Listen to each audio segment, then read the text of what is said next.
It is good to see everybody here this morning. It is good to be here. It has definitely been a very good weekend thus far. Gary had mentioned that we went down to the uh, meeting that Chula is putting on, and the brother had a lot to say in a short amount of time, and he talked a little bit longer just to help make sure we got the point, which he had a lot of them, and it was very good. And y'all will probably be hearing about those as time goes on, because I will try and incorporate some of what I've picked up there into things for sharing, because it was very important to do so. As we also look at the weekend, Becky and I had our baby shower that y'all put on for us, and we are deeply uh, filled with gratitude for that, and thank you for the outpouring that was. Uh, I don't know, their good news and such. The minister over in Greenwood at West President, I saw he had his baby this last week as well. So a lot of good news, a lot of things going forward, and things to be hopeful for. And maybe that's something that's needed today in such a time that we look at the news and see so many issues that are showing up all around us in our community. This morning is kind of an introductory lesson. I'm sure that it's going to end up into a series. When I was creating it, I wasn't thinking about a series, but sitting here thinking there's no way to put all of it into one lesson, nor should it be tried. But in this one, kind of think of it as an overview and getting started point as the congregation here begins to implement our servant leadership and the ministries that most of which have already been happening. It's just been in a real informal way, if you will. This evening, we'll go into that a lot more. It'll be more of an open congregational meeting than a formal worship service. So we will be presenting what the men have been discussing about the servant leadership, presenting what y'all have turned in. If anyone has not completed one of these, the servant leadership, just a form of what areas of ministries are you joyful about or energized about, excited to work with. There are a few copies out in the foyer. Please fill one of those out and return back to me before leaving today. That way I can get it incorporated into tonight as well. And I also have a copy of our new directory that is in process. If you haven't verified your information, or if I don't have it, please get with me on those. Saying all of that kind of brings us into this idea: leading and following God's way. And there's a real specific reason why I put that at the end. There are a lot of methods of leading. If I would have had the time this weekend, which I probably could have made the time, I just didn't get to it fully. I will say it that way, because there's always time to be made and to be had. I didn't get to the PowerPoint presentation of making visuals for us, but we know and understand the way that leadership works. You know, when we look at the world around us, you have bosses and you have leaders. You know, you've got the boss that sits up on his throne and tells everyone else what to do. Think of Pharaoh.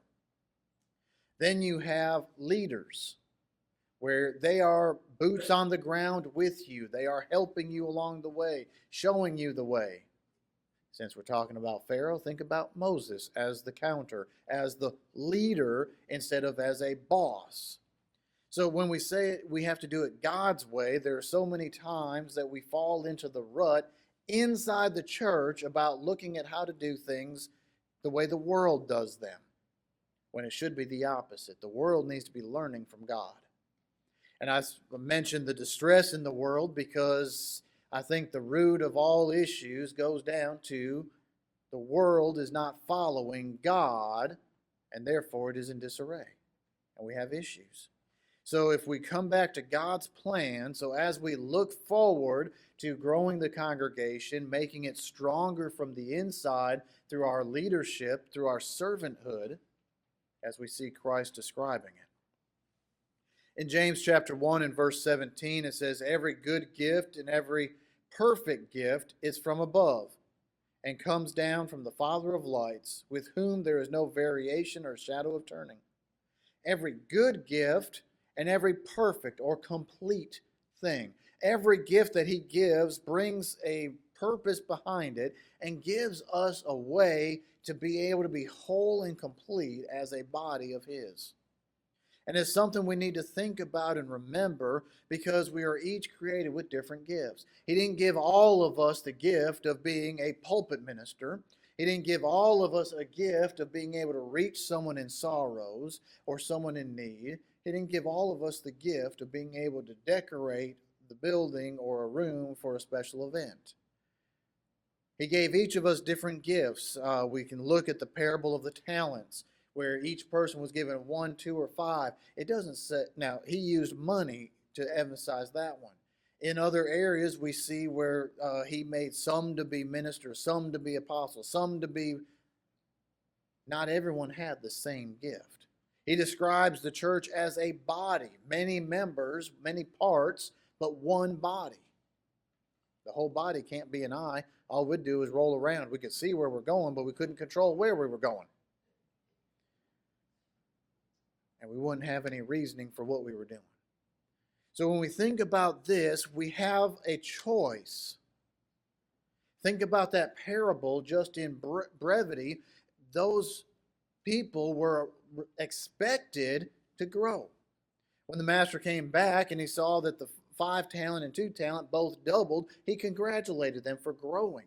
But the 1 talent didn't grow and he got scorned for it. If we have to decide, are we going to find and develop our talents and utilize by using them for God, or are we going to not care, not even look, just say, well, I can't do that, I can't do anything, all I can do is show up? I think we can find our talents. Since God has given each of us abilities, it is our responsibility, doing it God's way, to discover them and strengthen them by using it for his kingdom. And how do we do that? As we look at our ministries going forward, as we look at what we want to involve ourselves in with the congregation and with the Lord's church, we need to think about what is the goal. Our first idea is before we can go somewhere, we have to know where we want to go. So as a congregation, as a part of the Lord's church, one goal ought to be to grow in strength by working together in a common goal. It takes all elements of this. Ephesians 4, 15 and 16 says, but speaking the truth in love may grow in all things into him who is the head, Christ, from whom the whole body joined and knit together by what every joint supplies, according to the effective working by which every part does its share, gives growth of the body for the edifying of itself in love. The only way for us to get bigger or stronger or more able to do things is to grow. It is to do these things. The growth of the body. As we grow up from a young age, our body hits growth spurts, whether we want it to or not. We feel those pains because those are required things. Now, what are we going to do from there? Are we going to be able to lift more than just a piece of paper in our life? We need to exercise those muscles. We need to do something in order to be able to be more productive. And I don't want to just exercise one arm. If all I ever do is exercise this one arm and nothing else, how well is that going to benefit me altogether? If I only exercise one side of the body, I have a fear that if I start walking a straight line, it won't be a very straight line because one side is more powerful than the other and will make me end up walking in circles. I need to be focused on overall growth and working together towards the common goal. I can't carry myself up here without my feet. My feet can't get me here without my legs, and my legs can't do it without my brain. I need to work as one unit to do this. The other goal that I think is very important is to understand that not everyone is the same strength as each other, and we are to support one another as we grow and develop. Sometimes we go to the gym or we do something, and all of a sudden we have aches in that particular body part because we overworked one spot or it is weaker than the other. Think of going back to physical therapy after not using something for a while. It takes time to redevelop that area. And so we have to be mindful, and 1 Corinthians chapter 12, verse 24 and 25 remind us of this. But our presentable parts have no need, but God composed the body, having given greater honor to the part which lacks it, that there should be no schisms in the body, but that the members should have the same care one for another. When we have a body part that is not as strong as the other parts, in the physical body, we guard that part, we nurture that part to help it to grow without overdoing it. And the body of Christ is no different. When we look at each other, we don't compare each other as to who's stronger, as in a mighty man contest. We don't try and see who can eat more than the other, as in a food chugging contest and all you can eat whatever. But if we do have someone, a brother or sister who is struggling, it is our duty to help one another and not make a division there. No schisms in the body. It's not a gloating that, hey, I'm stronger than that part. If we want our body parts to compete, our legs will always be stronger than our arms because they hold up the whole body. They have more muscle. They have more to them. But that's not the point. The point is to work together, to hold one another together and help one another. So keeping this goal in mind, let's first identify what leadership is not. Leadership should not be something that is sought after because of a title or a way to rule over others. Now, I say that in a very specific way because I do not have the qualifications of elders listed in this sermon, but in those qualifications, it is good for a man to desire the position of an elder if he is going to serve in one. Now, that is not the same as what I just said. Desiring to serve is not the same as seeking a title to rule others. In Matthew chapter 20, we see this when we see, starting in verse 25, but Jesus called them to himself and said, "You know that the rulers of the Gentiles lord it over them. I am your ruler. You are my servant." What happened to the nation of Israel? What happened to those people in the time of the Egyptians?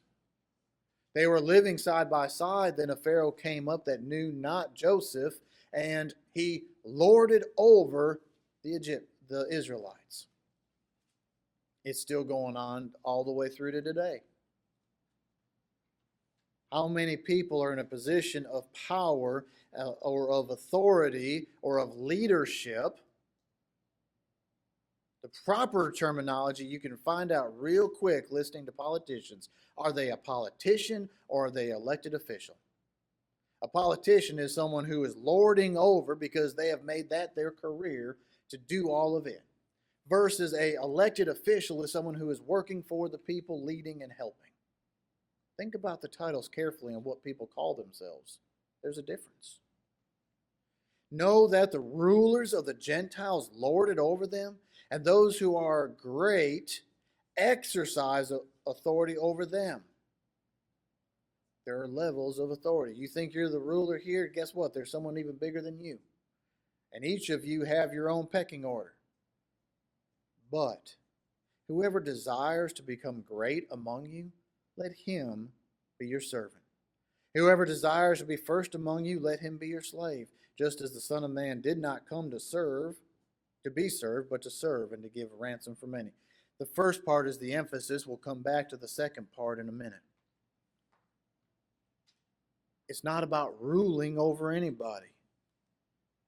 It also is not one person doing everything by themselves. In Matthew 28, verse 20, in the Great Commission, it says, teach them to do all things, that which I have commanded you. It's not about one person doing everything, it's about a team.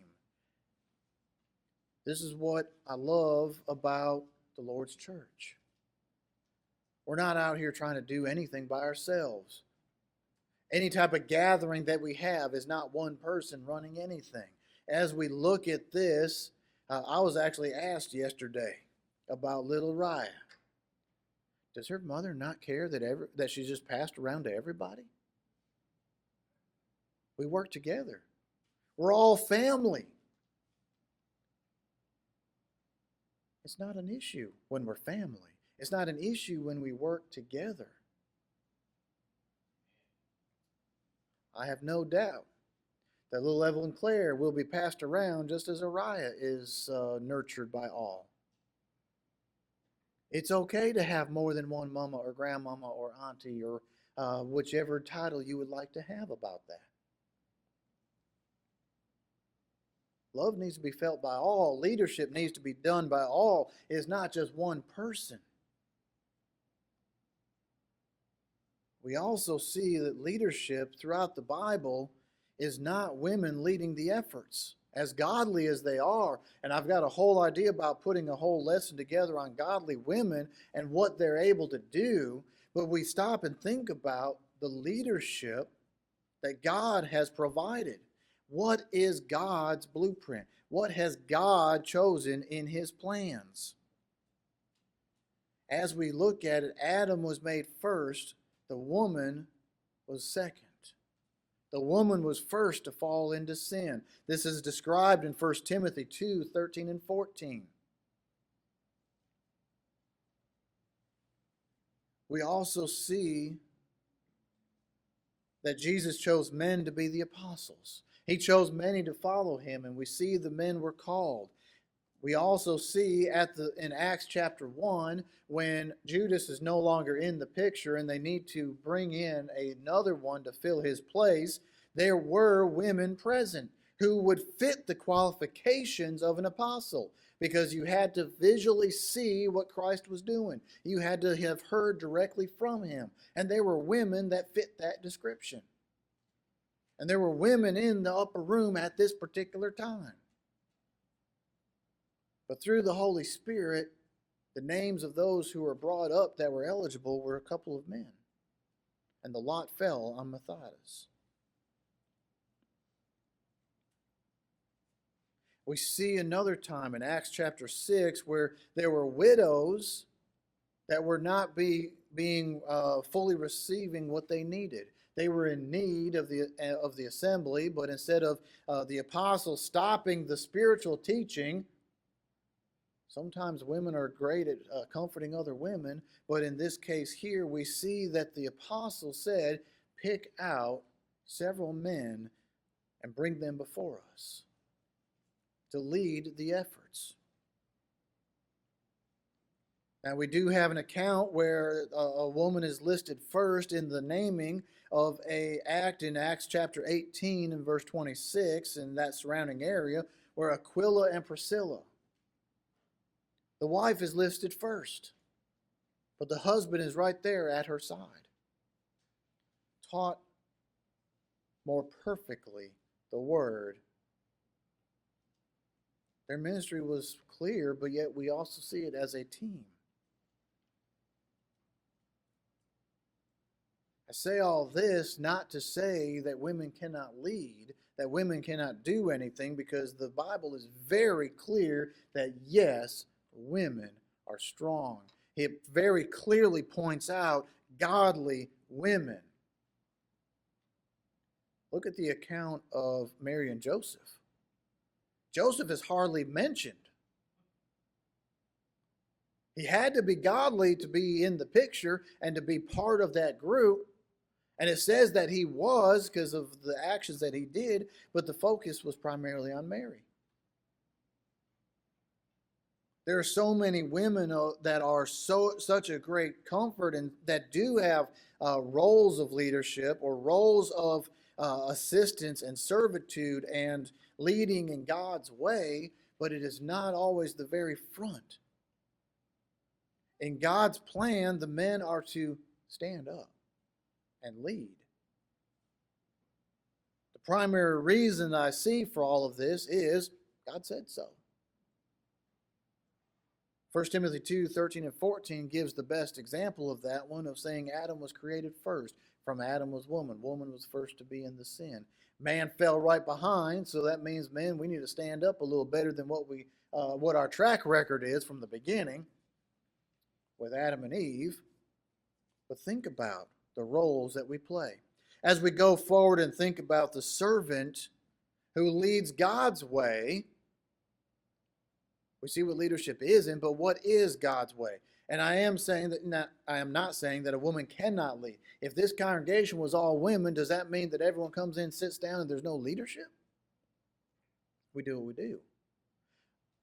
There was a congregation that had all women in it.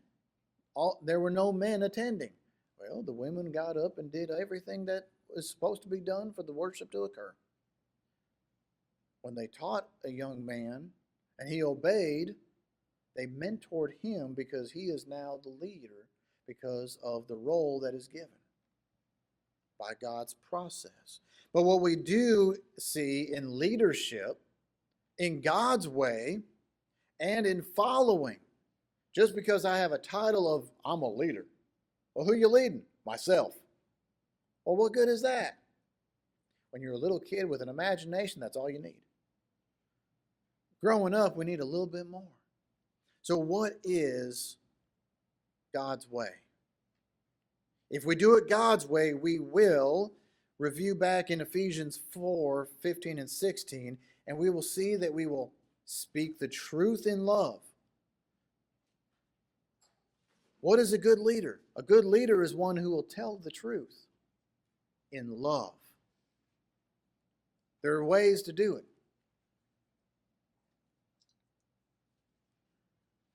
They will encourage all to come to Christ. Remember this, let's reread the verse, 15 and 16. Speaking the truth in love, that we may grow up in all things in Him who is the head, Christ. We're to encourage one another. We are to bring others to Christ. We're to do it in love. We should not be a leader because we were forced to be. We should not be leading someone because I have to. It ought to be in love and in truth. From God's Word, not our own ambitions. Another element, as we go, turning back to Matthew chapter 20, we're going to look at those verses there that we've stated a minute ago and look at them briefly. In verse 25, he says, Jesus called them to himself and said, you know that the rulers of the Gentiles lord it over them, and those who are great exercise authority over them. We're not doing it out of titles, out of power. They did it out of power. In verse 26, I should have added that right there, says, yet it shall not be so among you. We're not seeking things out of power. When I talk to people, I don't identify myself directly as I'm the minister of the church of Christ. I'm the minister at the Indianola congregation. I attend the congregation. Oh, you preach there? Yes, I do. I'm not going to shy away from the fact, but I don't need to start with that. That is not my starting line. The business cards that we printed out have a spot on them with all of our service times, our website. On the back, it invites someone to come, and it says you're invited by. I just have on the ones that I have Jason Zuehlke and my telephone number. Doesn't have a title on it. Doesn't need one. It's not a thing of authority. This is just a position within the congregation. It is not of authority position. I am not an elder or one of the elders when that time comes for elders to be here. An elder is a position of authority. A preacher is not. I may be the mouthpiece for the elders to help convey something, but it is in the leadership of the congregation. But we need to work as a team, not power and titles. To lead God's way, we must be willing and able to do both follow and serve. Verses 26 and 27, it shall not be among you, but whoever desires to become great among you, let him be your servant. And whoever desires to be first, let him be your slave. Sounds kind of backwards to the world's thinking. If I'm going to be the greatest, then I need to be the lowest. I need to be willing to sweep the floors instead of just standing there telling people what needs to be done. Sometimes I need a broom in my hand. And I'm sure someone will remember that at some point soon, since we have a fellowship opportunity this evening. I would not be surprised, but nothing should be beneath us. Look at Christ. He did one of his final things that he did in teaching his disciples was the lowest thing in cultural society. To wash the feet. The lowest thing. I think in Jewish society, the only thing lower would be being a tax collector or feeding pigs. He did the lowest thing, who was the greatest person to ever live. He didn't think it wrong. And we also see in verse 28 another effective way of leading and following is to give to others before taking for ourselves. Verse 28 says, just as the Son of Man did not come to be served, but to serve, and to give his life a ransom for many. Christ gave his life physically. We are to give ours spiritually. We're to give to one another of our hearts, of our minds, of our strength, of our encouragement. We are to give to others before we seek to be taking it ourselves. I'm not coming here looking for a throne to be sit right here so that I can have a nice place to sit. I sit on the same pews as everyone else. And I use myself as an example because in some areas, especially in the world, the preacher is looked upon as something special, important, magical, powerful, whatever you want to call it. I've got added responsibility to make sure that what I say is correct, because there will be greater judgment upon me, on anyone who delivers the word of God to others, lest I lead anyone astray. And that would be held against me. Outside of that, I'm a Christian and follow all the same as all of that. We should be doing as Christ. He did not come to be served. He was the Son of Man. He came to serve. We need to remember Christ's directions here. In a world full of boardrooms, bosses, chains of command, one of the things that I would have put up here as a visual would be a drill sergeant, perhaps, or someone, a boss yelling at everybody over a megaphone saying, all right, let's all get to work. Break's over. In a world full of this, as the church, we need to stop and remember that God's plan for leadership is that of service by example. Christ gave us the best example. He came and served when he could have come barking orders. He could have come and acted like the high priest and had the cushiness and had the most amount of robes and decorations and walked around with the highest head and the most prestige. Christ could have had him bowing before him. He didn't. Christ himself came to lead all to the Father.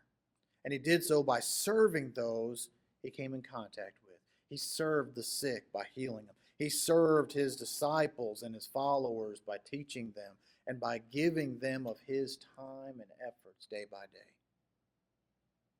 And all the other things that we get to read about in the Bible. and to know that he did a lot more, because it is stated in here that all the things done have not been recorded. We wouldn't be able to carry our Bibles if they were. The question is, will we carry the example of Christ in our lives? And in this particular lesson, we look at it as the way we lead or follow, or both. His way. We need to be careful not to bring the world into the church. We need the church to go into the world. We need to lead that path as individuals and as a congregation, to let others see God's will in all of us, that we should come to Him. He's there waiting for us. All we have to do is come. Again, we offer encouragement that if you haven't filled out that servant leadership form, please do so and turn them in. Help the congregation to grow. This evening we will talk about what that looks like and how we begin that process going forward. How we continue to increase our abilities. Perhaps a better way, because we've been doing the work, it's now going to go to the next level. Let's look at that. Please come back tonight. Encourage the other members that are not present this morning for whatever reason to come back tonight as well. Let's come together. Let's learn more. There will be more lessons because there is so much more to learn about Christ's leadership and servitude. There's ways that each of us, men and women, can serve and lead and help one another. It is a team effort. No one is left out. There are just different roles for each to play. Let's find our role. Let's find our talent. Let's find those that we can help lead by service. If there are needs of the invitation, whatever those are, we offer the invitation now while together we stand and sing.